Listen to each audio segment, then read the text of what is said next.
The dry wind of the Arizona territory carried dust across the empty plains, rattling mesquite branches and whispering through abandoned wagon tracks.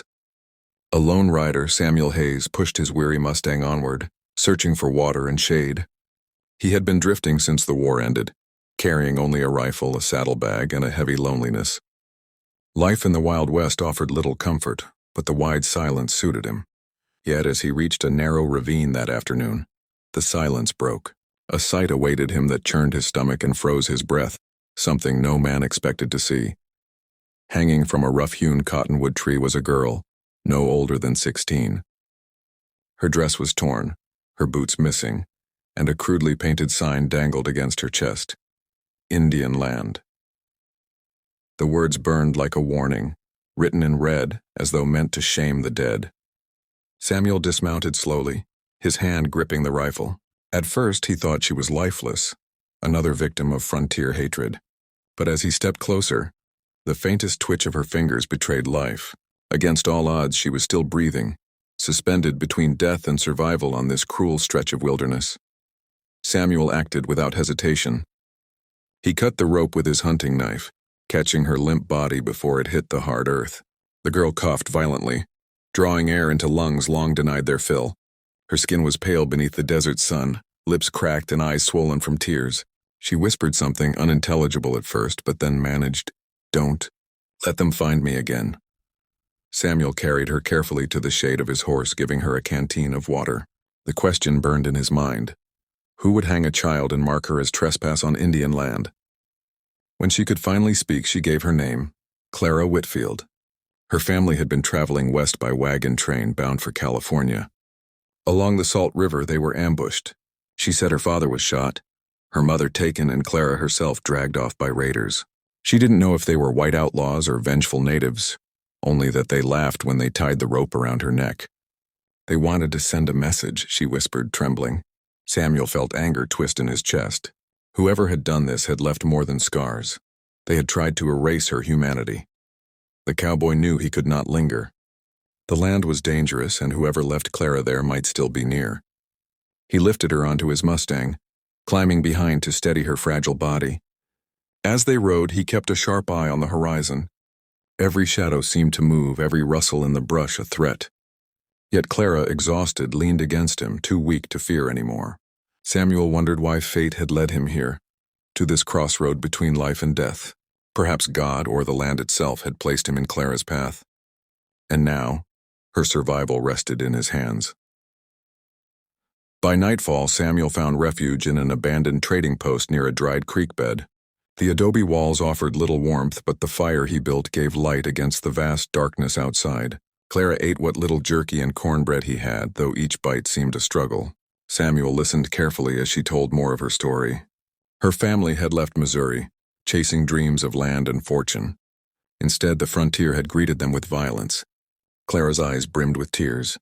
"I don't know why they didn't just kill me," she said softly. Samuel didn't answer, but he understood. For days, Samuel nursed her back to strength, sharing scarce supplies. Clara began to walk again, her color slowly returning, though nightmares plagued her sleep. Each night she woke screaming, seeing the noose in her dreams. Samuel would sit nearby, speaking quietly until she calmed. He never pried, never demanded more details than she could bear. Instead, he offered protection, as though his silence alone was a shield. In her broken voice, Clara sometimes asked, "Do you think my mother's alive?" Samuel wished he could say yes with certainty. But in truth, he had seen too many graves on the frontier. Rumors traveled fast in the West, carried by drifters, traders, and whiskey tongues. In the nearest town, Copper Bend, Samuel learned whispers of a gang called the Red Knives. They were outlaws masquerading as natives, staging ambushes to stir hatred between settlers and tribes. Samuel's jaw tightened. He knew then who had left Clara hanging. If the Red Knives still held her mother, time was running thin. Clara overheard the talk, her eyes blazing with desperate hope. "We have to find her," she pleaded. Samuel, though weary of violence, could not refuse. The girl's survival already bound his fate to hers. Together they rode through deserts, across rocky ridges, and into canyons where vultures circled above. Samuel taught Clara small things to survive. How to read tracks, how to hold a revolver, how to listen for danger in the stillness. She was young, yet grief had aged her. hardening her spirit. At night they shared stories by the fire. Clara spoke of the farm she once had, the laughter of her little brother lost in the attack. Samuel spoke of the war, of comrades buried in far-off fields. Two wounded souls thrown together by cruelty found strength in each other's company.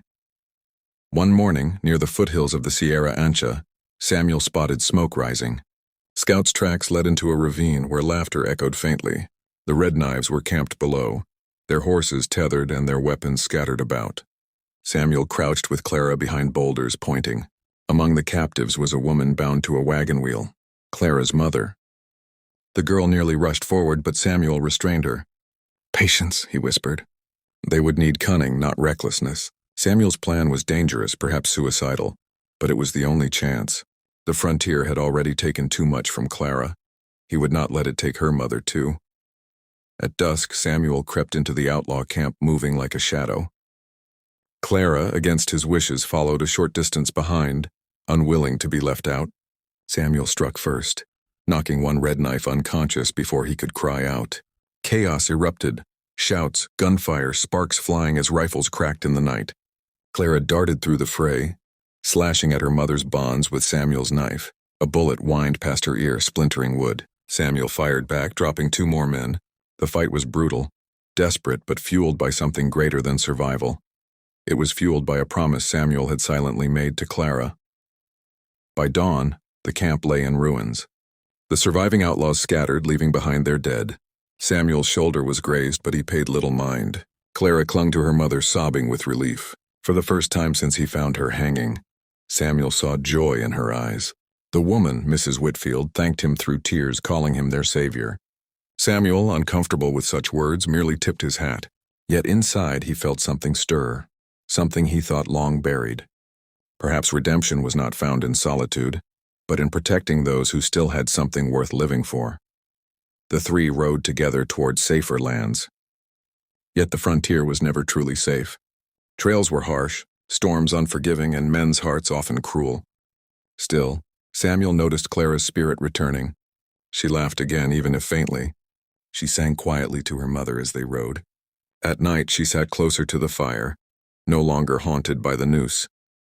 Samuel realized she was healing, and with her, a part of him healed too. He no longer felt like a drifter with no purpose. Clara had given him one. The frontier might still be merciless, but it no longer felt empty. In Copper Bend, word spread of the rescue.